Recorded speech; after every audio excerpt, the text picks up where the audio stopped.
웹툰 작가 주호민 씨 아들을 학대한 혐의로 신고를 당해 직위 해제된 특수교사가 오늘 교단에 복귀했습니다. 특수교육 시스템 전반에 대한 점검이 필요하다는 목소리가 나오는데요. 한편 지난 18일 교내에서 스스로 목숨을 끊은 서희초등학교 교사가 학생들 다툼 문제로 접촉한 학부모와 사망 전 여러 차례 통화한 것으로 조사됐습니다. 관련 내용들 승재현 한국형사법무정책연구원 선임연구위원과 짚어보겠습니다. 어서 오십시오. 네, 안녕하십니까. 네, 안녕하십니까.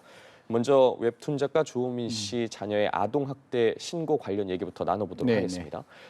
경기도 교육청이 직위 해제했던 특수교사를 오늘부로 복직하기로 결정을 내렸거든요. 네네. 갑자기 이런 결정을 내린 이유 어떻게 봐야 될까요? 사실 원래 이게 지금 우리는 하나의 사건만 이게 딱 들여다보잖아요. 그런데 지금까지 있던 많은 사건들 중에 정말로 아동을 학대한 교사가 있었어요. 그럼 그 아동을 학대한 교사가 다시금 아이를 가리키는 건 되겠어요, 안 되겠어요? 하면 안 되는 거잖아요. 이게 명확한 아동학대였다면, 그래서 아동학대를 했는 게 명확한 교사가 다시 다른 아이들을 교육하는 것을 막기 위해서 아동학대로 딱 그 조사를 받거나 기소가 되면 그 학교에서 직위를 해제돼서 더 이상 아이를 못 가리키도록 그렇게 만들어 놓았는데, 지금 같은 사건은 과연 정말 이게 아동학대인지에 대한 명확한 기준이 없다 보니까 과거는 아동의 학대를 막기 위해서 좀 어떻게 보면 극단적인 조치를 취했는 것이 이제 반작용이 좀 일어나는 거겠죠. 저는 아동학대 반드시 막아야 된다는 사람인데 아동학대가 아니라 아동학대를 가장한 악성 민원에 대해서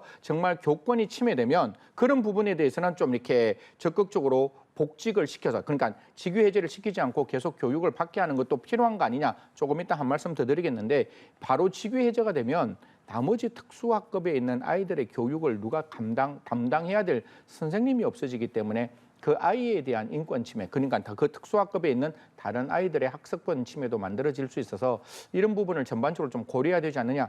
그래서 매뉴얼이 조금 수정되고 조금 이렇게 보완될 필요가 있다, 이런 말씀 드리겠습니다. 예, 조금 전 말씀하신 것처럼 교육청이 안 그래도 해당 교사 복직 조치를 하면서 선생님들에 대한 이 무분별한 직위 해제를 하지 않겠다, 이렇게 이야기를 했거든요. 현재 같은 경우에는 교사가 아동학대로 수사를 받으면 무조건 직위 해제 아닙니까? 이걸 바꾸겠다는 겁니까? 그렇죠. 그래서 이제 원래는 원칙은 맞는 말이잖아요. 시청자 한번 생각해 보세요. 나의 아이가 학대를 당했는데 그게 명확한 학대인데 그 교사가 다른 아이를 수업하는 건 안 되는 거 아니에요.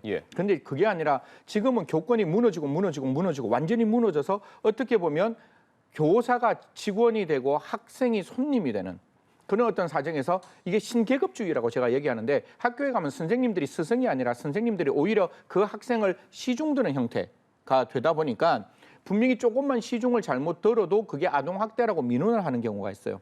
우리 앵커 때는 그러지는 않았지만 지금은 어떤 경우가 있는가 하면, 시청자 여러분, A라는 사람을 교사 입장에서는 칭찬을 했어요. 너 정말 잘했구나. 그래, 오늘 너 정말 잘했어. 이런 부분에 대해서는 정말 너 타임 모범이 되는 거야. 타임 모범이 될 수 있으라고 칭찬하면 칭찬 못 받은 부모님들이 뭐라고 말하는가 하면 우리 아이가 차별받았다.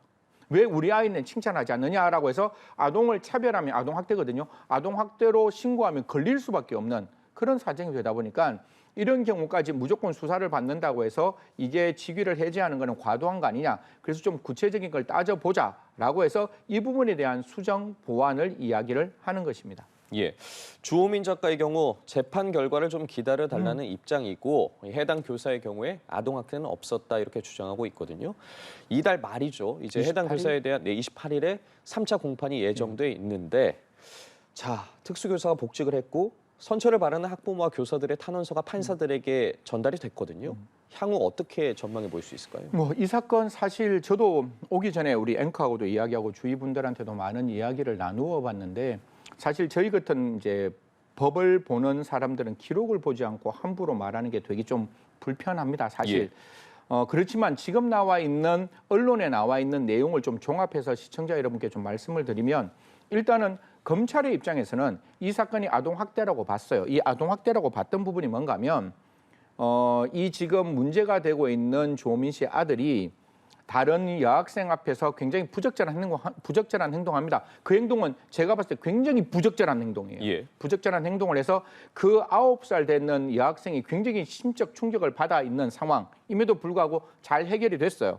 해결이 되고 그 해결을 했는 특수교사가 이 주호민 씨 아들을 이제 그 교육을 하면서 고약하다라는 단어를 설명합니다. 고약하다는 단어를 설명할 때 어떻게 설명하는가 하면 과거에 이 주호민 씨 아들이 9살 난 그 여학생에게 굉장히 부적절한 행동을 하는 것을 찝어서 이야기해요. 그게 고약한 것이다. 그래서 네가 지금 이런 어떤 그 친구들과 식사를 하지 못하는 등 이런 일을 지금 당하고 있다. 이렇게 이야기했는 게 여기서 또 국민들 입장에서는 이해가 안 되는 게 주호민 씨가 이 녹음기를 그 아이에게 갖고 가게 만들어서 이게 예. 녹음이 됐는 게 세상 밖으로 나오게 되는 거예요. 그래서 첫 번째, 우리 검찰은 그 고약하다는 설명을 굳이 그렇게 할 필요가 있었느냐. 그 아이의 그 행동을 찝어서 굳이 이야기 안 해도 되는 거 아니냐라는 의미로 받는 것 같아요. 그래서 아동학대로 일단 기소를 했고 기소했는 게 법원에서 재판을 받고 있으니 과연 이 부분이 학생 교사의 입장에서는 아이를 가리키고 싶은 어떻게 보면 교육의 입장이다. 설리번 선생님 아세요? 헬렌 켈러? 예. 그때 굉장히 그 사람이 잘못했는 부분에 대해서는 따끔하게 찝어서 그 행동에 어떤 교정이 필요한 그런 경우도 있잖아요. 그래서 교사 입장에서는 교육의 문제다. 절대로 학대의 문제가 아니라고 이야기하는 것이고 또 그 조민 씨 그 입장에서는 굳이 우리 아들 앞에서 그런 이야기 왜 하느냐. 다른 이야기 들을 수 있는데 그걸 꼭 집어서 이야기했기 때문에 우리 아이에 대한 학대다라는 게 팽팽하게 지금 그 법정에서 다투어지고 있는 부분입니다. 예, 앞서도 잠깐 언급을 하셨는데 그럼 이 주 씨가 아들의 가방에 녹음기를 넣어서 녹음한 거는 뭐 법적으로 봤을 때 위반 소지는 없는 겁니까? 이걸 세 가지로 시청자 여러분 나누어서 설명할게요. 이게 예. 기사들이나 아니면 언론에서 아니면 주위에서 계속 이렇게 뭉뚱그려서 말하다 보니까 이게 잘리지가 않는데 제가 이걸 녹음을 해요. 녹음을 예. 하는데 이 녹음을 우리 둘이 녹음하는 게 녹음되면 대화 당사자 간의 녹음이니까 문제가 안 돼요. 무슨 말인가 하면 그 조민 씨 아들이 녹음기를 갖고 왔는데 선생님이 아들하고 이렇게 이야기를 하는 것. 둘만 이야기를 하는 둘만 상황을 이야기하는 게 말씀하시는 녹음이 거죠. 예. 되었으면 문제가 안 되는데 그 교사가 다른 학생에게 이야기하라는 것. 그러니까 조민 씨 아들이 아닌 다른 학생에게 너 이러면 안 돼라는 것도 녹음이 되어 있으면 그건 삼자 녹음이죠. 예. 대화 당사자가의 녹음이 아니라 타인 간의 녹음이고 이거는 통신비밀보호법상 위반입니다. 그러니까 저 대화 당사자가 아닌 타인 간의 녹음은 위반이 되는 건데 여기서 위반이 돼서 그걸로 손해배상이나 뭐 통신비밀보호법상 처벌되는 건 논외로 치고 그럼 이 녹음됐는 게 아동학대 사건에 나올 거 아니에요. 아동학대 사건에 나오는 것은 이게 뭐 올해 아마 변호사 시험도 나왔는데 그게 비교 이익 경량을 하는데 이게 위법인 이 내용이 법정에 현출됨으로써 그 아동학대라는 게 명확히 드러낼 수 있는 공익이 있잖아요. 그 공익과 녹음을 했는 사람 사이의 사익과 공익을 비교 이익 경량해서 공익이 훨씬 크다면 당해 법정에서 비록 위법하게 녹음된 거라 할지라도 쓰일 수 있다는 게 대부분이 확립된 판례이기 때문에 만약에 타인 간의 녹음이 들어와 있다 할지라도 그걸 증거로 쓸지 안 쓸지는 법원에서 이익 경량 판단해서 지금 있는 조민신 재판에서 사용할 수 있다 이렇게 말씀드리겠습니다. 그 부분은 좀 더 살펴볼 필요가 있어 네. 보이는데 주호민 아들 이번 사건이 또 서희초 교사 사망 사건과 맞물려서 더욱더 관심을 받고 있는데 그럼 지금 서희초 교사 사망 사건은 어느 정도 진상 조사가 이루어진 겁니까? 뭐 합동 조사 기간에 일주일 정도 연장을 했더라고요. 네네. 이게 저도 질문을 굉장히 많이 받는데 이게 예. 어떻게 보면 이제 우리가 극단적인 선택이라고 이야기할지 자살이라는 단어를 쓸지를 이제 언론에서 좀 이렇게 결정을 해주시면 좋을 것 같은데 극단적인 선택을 했는 그 교사가 왜 극단적인 선택을 했는지 유족의 입장에서 그거를 뭐 밝히지 마라 그러면 우리가 제3자가 들어가서 하는 것 그건 부적절하죠. 하지만 지금 유족의 입장에서는 사망의 원인을 밝혀달라고 이야기를 하는 거니까 교육부에서는 가장 중요한 게 그 학교에서 이 사망한 교사에게 갑질이나 아니면 폭언이나 아니면 뭐 협박이 있었느냐, 강요된 일을 하게 만들었느냐 이 부분을 살필 거고 경찰 입장에서는 가장 중요한 게 피해자가 가지고 있는 이 휴대폰이 있을 거 아니에요. 예. 이 휴대폰에 포렌직을 하면 포렌직 제가 세 가지라고 말씀드렸죠. 포렌직이라는 그 범죄의 원인을 찾을 수 있고 그 범죄가 어떻게 누구로부터 발생했는지를 확인할 수 있고 그게 유죄의 증거로 사용할 수 있는 부분이 있기 때문에 포렌직을 통해 가지고 지금도 언론에 지금 기사에도 나왔지만 그 연필이라는 사건이 있습니다. 연필 사건 때문에 이 교사가 학교에서는 원만히 해결됐다 그러는데 그 당사자들부터 이렇게 전화를 받았다 이런 내용이 나오는데 그럼 그 내용에 무엇이 있는지를 확인할 수 있는 것이고 또한 그거 외에도 여러 가지 학부형들로부터 혹시나 이거는 가정을 써서 말씀드린 겁니다.